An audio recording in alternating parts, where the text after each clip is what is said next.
mag-face-to-face class na daw kami bukas. Ay, buti naman, nabawasan yung mga tamad dito sa bahay. Kaso, Nay, buntis ako. Malapit na akong mga anak.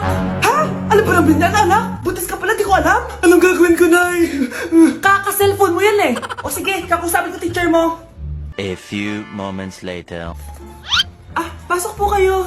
Ma'am, makikiusap po sana kami. Nay, manahimik ka dyan. Tungkol po saan? May tumor po kasi sa tiyan yung anak ko, ma'am. Hindi po siya makakapasok sa school. Ganun ba? O sige, i-accept ko na lang siya. Salamat po, ma'am. Tara na, anak. Ang sakit ng tiyan ko. Anong nangyayari? Wala po to, ma'am. Nay, manganganak na ata ako. Ba't ngayon pa? Umiri ka. Ano ba naman yan? Sige, ire! Ayan na, malapit na! Akala ko ba tumor? Ayun na! Grabe na talaga yung mga bataan ngayon. Nagsisibuntisan na! Ang bago nating top 1 ay si Samantha. Ang galing mo, Samantha. Naku, basic lang yan. Paano nangyari yun? Pasado kayong lahat, pero may isang bagsak. Si Scarlett, halatang favorite mo si Samantha. Pares lang kami ng average. Paano ako bumagsak? Di ba sinasagot mo ako? Di bagsak ka ngayon? Umanda ka sa akin. A few moments later. Class, mag-behave kayo. Nandito yung principal natin. Magandang umaga, class. Kamusta yung bago nating teacher? Gusto ko pong i-report yung teacher na yan dahil may favoritism po yan.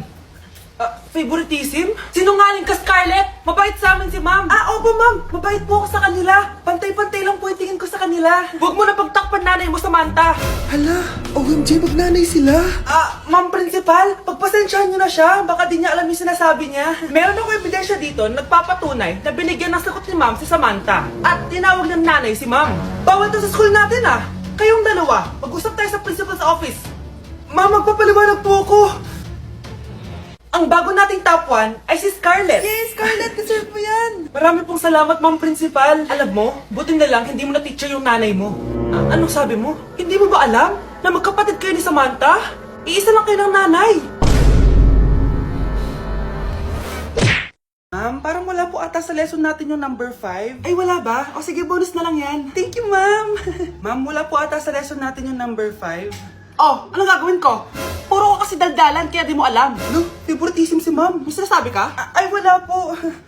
A few moments later. So, ganun lang siya kadali. Ma'am, pwede po pa-excuse. Sumasakit po yung puson ko eh. Sige, punta na lang sa clinic. May gamot doon. Sige po, ma'am. Nagets niyo ba, class? Ma'am, excuse po. Sumasakit po yung puson ko.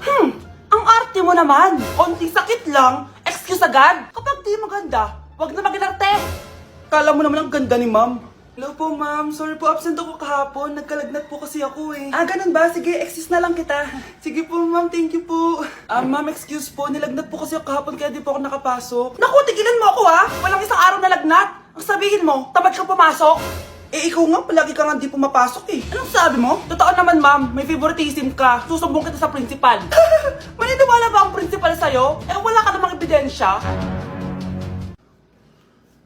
Anak, mag-e-exam tayo mamaya Dapat mas mataas grades mo kay Scarlett. Oo naman, Nay. Mas magaling naman ako sa kanya. Anak ni ma'am si Samantha. Eto yung mga sagot mamaya sa exam. I-perfect mo yan. Sige na, Nay. Baka may makakita pa sa atin. Humanda kayong dalawa sa principal. Tapos na yung maliligayang araw niyo. Guys, hindi ako totoo. AI lang ako. Hinahabol ako ng zombie ngayon. Chat, ano ba? Wala ka na ba magawa? Hi, guys! Nandito ako sa space ngayon. Ayoko na dyan sa Earth. Marami kasi akong utang dyan. Alam mo bang AI ka? Hala, hindi Nagbabayad ako ng renta. Nasa stress ako. Wala akong ipon. Hala, tao to. Mga anak! Maganda ba? Mawawala ako ng 3 araw Nay, kailangan ba talaga tumuloy doon? Importante yun, anak. Minsan lang ikasal yung kumare ko, no? Tsaka sa Cebu siya gagawin, di ba? Shala. Basta, Nay, mag-ingat ka Oo naman, anak. Huwag ka mag-alala. Siya na, alis na ako. Mga kapatid mo,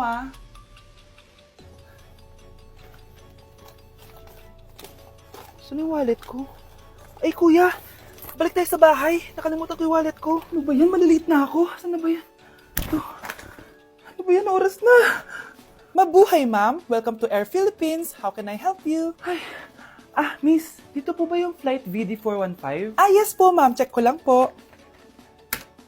As per dito, ma'am, nakaalis na po yung aeroplano. Ha? Hindi ako pwede malate sa kasal na kumari ko. Kailangan ko umabol. Ma'am, kailangan niyo po ulit mag-rebook. Kaso, ang next available flight is bukas pa po, ma'am. Ano ba yan? Gawin mo ng paraan. Diyos ko, sayang lang pera ko. Wala palang kwenta tong airlines niyo eh. Uwi na nga lang ako. Sorry, ma'am. Oh, Nay, nandito ka na agad? Akala ko ba 3 araw ka mawawala? Eh di ayun, naiwan ako ng aeroplano. Alam mo, parang pinipigilan talaga ako ng universe makaalis eh. Nay, buksan mo yung TV. Ha? Bakit? Breaking news! Nandito tayo ngayon sa site kung saan nag-crash ang flight VD415. Ayon sa mga otoridad, walang nakaligtas sa mga pasahero nito. Kaya pala, kung nakasakay ako dun sa aeroplano na yun, patay na ako ngayon. Hi classmates! Ako nga pala si Ashley, ang pinakamayaman at sobrang ganda niyong kaklase. Hi Ashley! Pwede ba tayo maging friends? Ay, sorry, di ako nakikipagkaibigan sa ganyang muka. Ew! Sumanong ugali na ito? At least maganda ako. Eh ikaw? Pangit ba talaga ako? Uy Scarlett, sabay na tayo kumain ng lunch. Sure! Saan? Ako na lang sabay mo kumain, wag na si Scarlett. Ako na bahala sa lunch mo for the whole year. Walang iya ka, Ashley. Aagawin pa sa akin yung crush ko. Sige na. Gusto mo bilan pa kita ng car? Car? Sige, sabay na tayo kumain, Ashley. Sorry, Scarlett. Sorry, ako pinili niya. Eat well sa'yo, ah.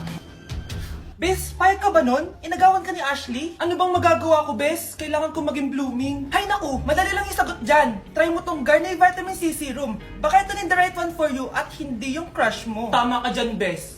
Kaso natatakot ako, baka lalo lang ako maging haggard. Don't be afraid to try new things kasi. Malay mo ito na yung sagot para maging fresh ka. Sabi mo yan na. OMG, ang fresh na ni Scarlett. Ano kayang ginawa niya? Paano siya naging fresh? Hindi pwede to. Oh, ano ka ngayon, Ashley? Mas fresh na si Scarlett kesa sa'yo. Scarlett, pwede ba tayong sabay kumain ng lunch mamaya? Che, di na kita kailangan. Sapat na sa akin ng Garnier Vitamin C Serum. Kasi it passes the hashtag Garnier yang che.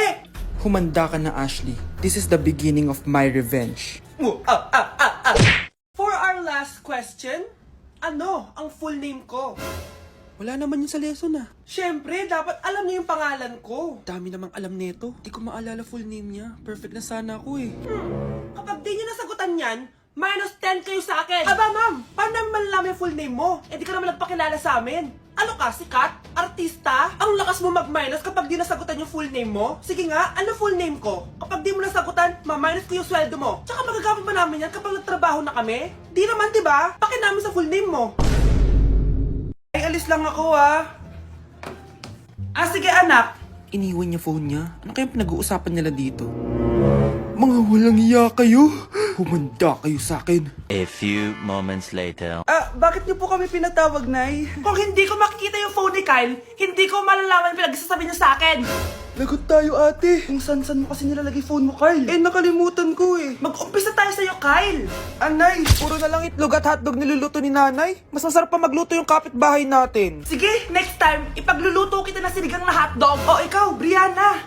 Alam niyo bang nagalit sa akin si nanay kasi dati with high honors ako, di ba? Tapos ngayon with honors na lang. Siya nga bagsak nung high school eh.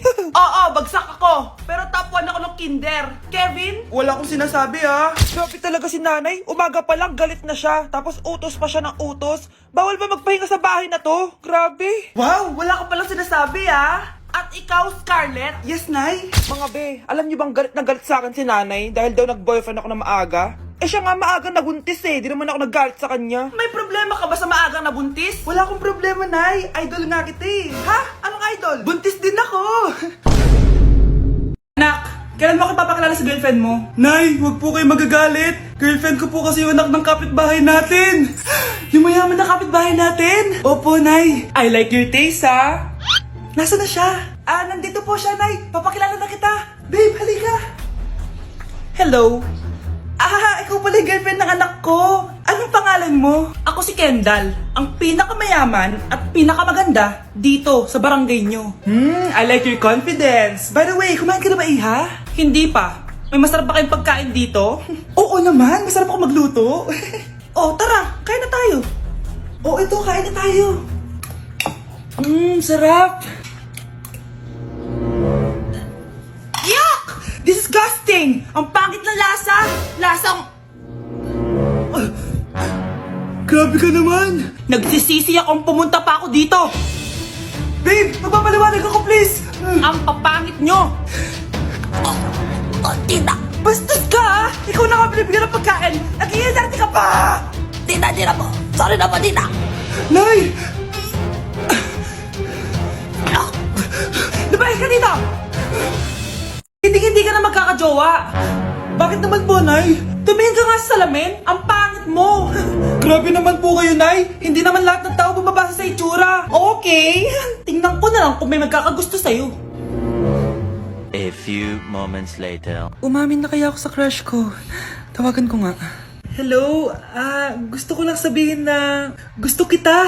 Ay, sorry, may girlfriend na ako eh. Tsaka nakakadiri yung mukha mo, di kita magugustuhan. Hanap ka na lang ng kasing pangit mo.